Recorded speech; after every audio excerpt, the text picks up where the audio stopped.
Assalamualaikum warahmatullahi wabarakatuh. Perkenalkan, nama saya adalah Ratna Triwulandari. Saya adalah PGP Angkatan 9.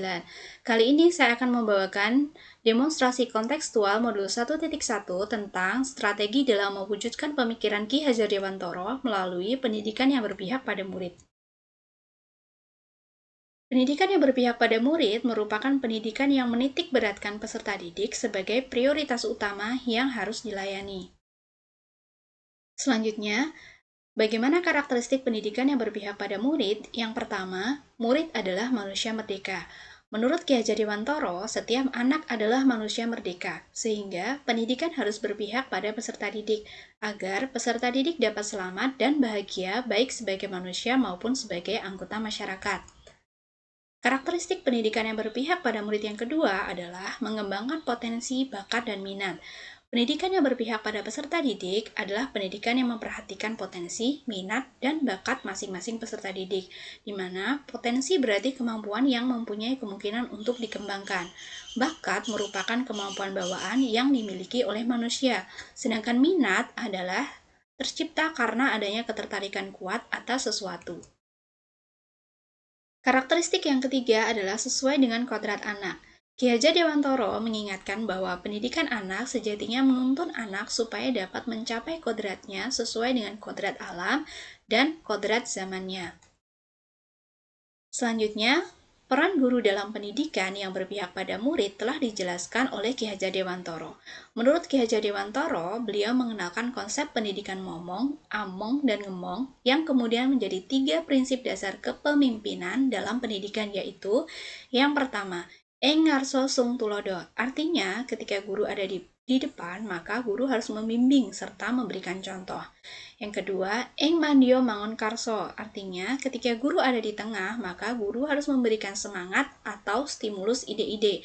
Yang ketiga adalah tuturi handayani. Ketika di belakang, memberikan dorongan berupa arahan dengan baik dan benar. Nah, selanjutnya, bagaimana penerapan pendidikan yang berpihak pada murid di SMA N1 Soko? Yang pertama, sekolah kami memiliki kegiatan ekstrakurikuler yang beragam, seperti PMR, karawitan, pramuka, maupun tari. Melalui kegiatan ekstrakurikuler, peserta didik akan mendapatkan tambahan pengetahuan, keterampilan, dan wawasan, serta membantu membentuk karakteristik peserta didik sesuai dengan potensi, minat, dan bakatnya masing-masing. Penerapan pendidikan yang berpihak pada murid yang kedua adalah pembelajaran berbasis proyek.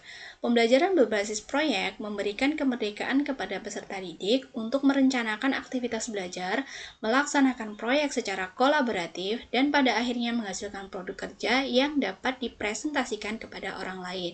Berikut adalah contoh pembelajaran berbasis proyek yang telah dilakukan oleh mata pelajaran geografi, yakni membuat peta persebaran flora, membuat peta persebaran fauna, dan membuat alat praktikum batuan. Selanjutnya, penerapan pendidikan yang berpihak pada murid di SMA N1 Soko adalah pembelajaran yang berpusat pada peserta didik. Konsep pembelajaran ini lebih mampu meningkatkan partisipasi aktif murid dalam pembelajaran dan memberi kebebasan kepada murid untuk membangun pengetahuan sendiri.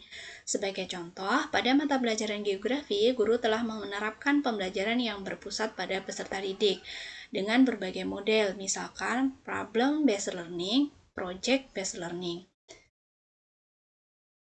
Penerapan pendidikan yang berpihak pada murid di SMA N1 Soko yang keempat adalah melaksanakan pembelajaran sesuai tuntutan zaman. Untuk menghadapi era revolusi industri 4.0 dan society 5.0, maka pembelajaran harus dilakukan dengan berbasis teknologi.